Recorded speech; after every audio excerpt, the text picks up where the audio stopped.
bill was $47.50. The old man had $47 in his pocket. The waiter condescendingly kicked him out. 2 hours later, the restaurant owner came running. That man was one of America's greatest heroes. Welcome to the Human Stories. Before we begin this powerful story of honor, respect, and unforgettable truth revelation, please tell us in the comments which city you're watching from today. And if you believe stories like this need to be told, hit that subscribe button and help us make sure these stories are never forgotten. Bistro Elite in Manhattan's Upper East Side was one of the city's most prestigious dining establishments. Known for its expensive prices, elegant decor, and exclusive clientele. Usually wealthy businessmen, celebrities, and tourists dine there. That evening, Robert Mitchell, 72 years old, had entered the restaurant alone. His gray hair was neatly combed, wearing a clean but old suit. His shoes were polished but worn. He appeared to be a simple, modest elderly man. The hostess at the door hesitated when she saw Robert.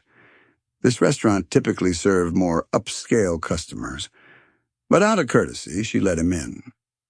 Robert chose a small table by the window. When he took the menu, he was surprised by the prices, but still decided to order.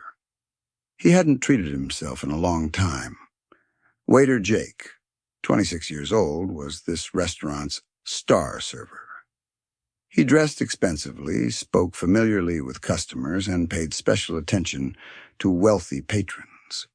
When he saw Robert, he wasn't very interested. "What will you have?" he asked reluctantly. Robert politely said, "Grilled salmon and salad, please." Jake nodded and walked away. Robert's ordinary appearance didn't appeal to him much. Robert ate his meal quietly. He watched the wealthy customers around him. Young businessmen were talking about big money. Tourists were taking photos. Robert just ate his food and drank his coffee. The food was good. Robert was satisfied. Eating at places like this gave him peace. He had experienced very difficult times in his past. Now he enjoyed simple pleasures. When he finished his meal, Jake came over. "Your check, sir." The bill was $47.50. Robert took out his wallet and counted his money. He had $47, missing 50 cents. He was a bit embarrassed. "I'm sorry, I'm 50 cents short. Should I go home and get it?" Jake looked at him irritably. "Sir, this is Bistro Elite. You can't eat without paying." Robert calmly said, "I understand, son. I'll handle it right away." He took out his cell phone to call his wife. Maybe she could bring money. Jake became impatient. "Sir, customers are waiting. Please clear the table." Robert, "Just 50 cents short. A little patience." "Grandpa," Jake said in a mocking tone, "this restaurant isn't within your budget. Come back later." Surrounding customers started turning to look. Robert was embarrassed but tried to stay calm. "Son, just one phone call." "No, sir, not happening. No money, no food. Get up and go." Jake's voice had risen. Other waiters and customers were watching.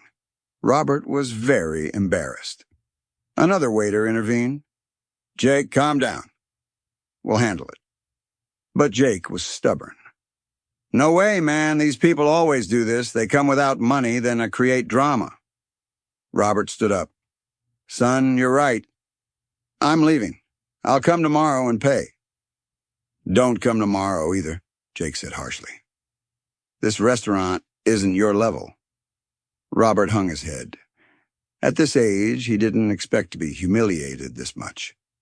He put his wallet in his pocket and straightened his chair.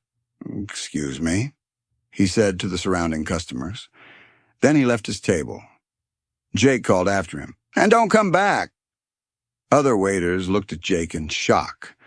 Customers were uncomfortable, but Jake was confident in himself.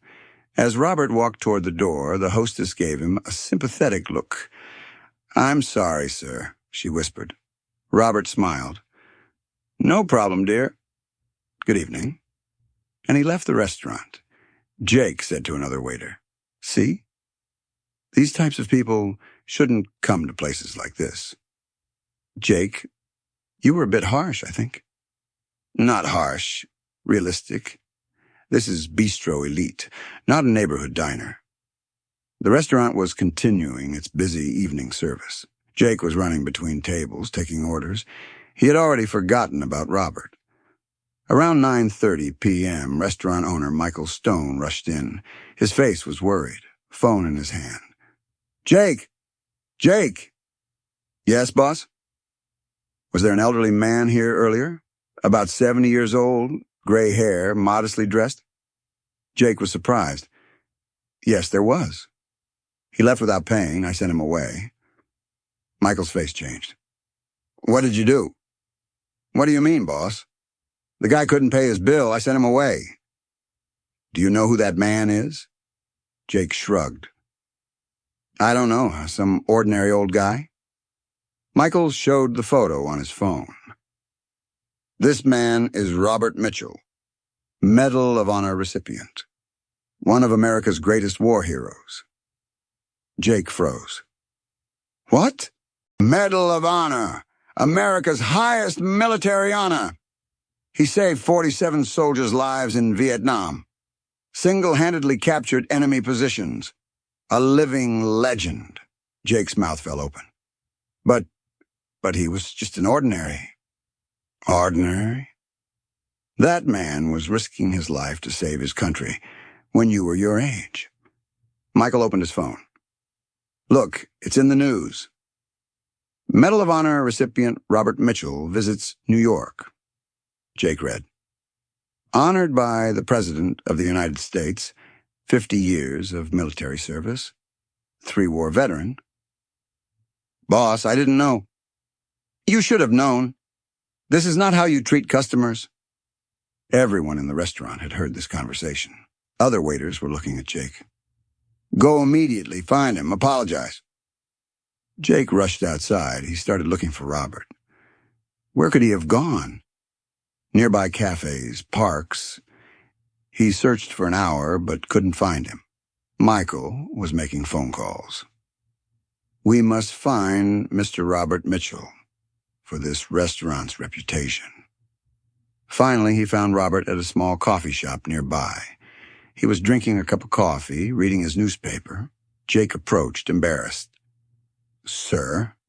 Robert looked up. "Yeah?" "Yes, son?" I'm very sorry. I didn't know who you were." Robert smiled. "If you had known who I was, would you have acted differently?" Jake was surprised by this question. "Of course." "Is that right?" Robert stood up. "Son, who am I?" "You're a Medal of Honor recipient." "Correct." "And how did I earn this medal?" Jake didn't know. "In war?" "Yes." "But why? For money? For fame?" "No, sir. For others. To save the lives of kids your age so they could return to their families." Jake hung his head. "Now tell me, does that medal make me a better person than you?" "I don't know." "It doesn't, son. I'm a human being, just like you. I have the same values. I experience the same emotions. The medal is just a job I did in my past." Robert finished his coffee. "The real question is, will you show me respect because of my medal or because I'm a human being?" Jake thought. "Because you're a human being." "Right answer." "Then why were you disrespectful tonight?" Because you didn't have money. I thought you were poor." "Does money determine a person's worth?" "No, but..." "But what?" Jake was silent. Robert continued, "Son, I earned that medal for soldiers without money, for kids far from home, hungry, tired. Did money make them less valuable?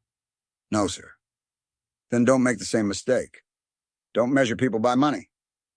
Jake's eyes welled up. "I'm very sorry." Robert smiled. "It's not important, son. You're learning too." "Sir, my boss is waiting for you. He wants to apologize, Robert thought. Okay, let's go. When they returned to the restaurant, all the staff was standing. Michael greeted Robert. Mr. Mitchell, I'm very sorry. My employee was disrespectful to you. Robert raised his hand. Michael, Jake apologized. I accepted. Please, your meal is on us, whatever you want. Thank you, but I just want to complete those 50 cents. Michael was surprised. 50 cents? Robert showed the Medal of Honor from his wallet. This medal is worth 47 lives. Do you think it's worth 50 cents? The room froze. But I'll use it not for respect, but for honesty. He put 50 cents on the table. My bill is settled. The next day, when Jake came to work, Robert was sitting at his table. Sir, welcome. Thank you, Jake. We learned a good lesson yesterday. Yes, sir. I learned too. Robert ordered. Jake served him in the best way, but this time not for Robert's medal, but for his humanity. When the check came, Robert paid in full. Jake thanked him. Mr. Robert, may I ask a question? Of course, son. Do you always carry that medal with you? Robert smiled. No, son. I only brought it yesterday to teach you something. Where do you keep it? At home, gathering dust. Because that medal is my past. My worth is in what kind of person I am today. Jake understood. Thank you, sir. You gave me the most valuable lesson of my life. As Robert stood up. Remember, Jake, everyone has a story. Don't judge the book by looking only at its cover. And so the story that began over 50 cents ended with one of life's greatest lessons. Have you ever met someone like this? Someone who looks ordinary, but has an extraordinary past? Someone who knows the difference between money and worth? This story teaches us. A person's value isn't in the money in their pocket, but in the values in their heart. Share your thoughts in the comments. And if you know of hidden heroes too, tell their stories. Because at the Human Stories, we believe that real worth isn't material. If this story touched you, don't forget to subscribe. The stories of people like Robert Mitchell should be told everywhere.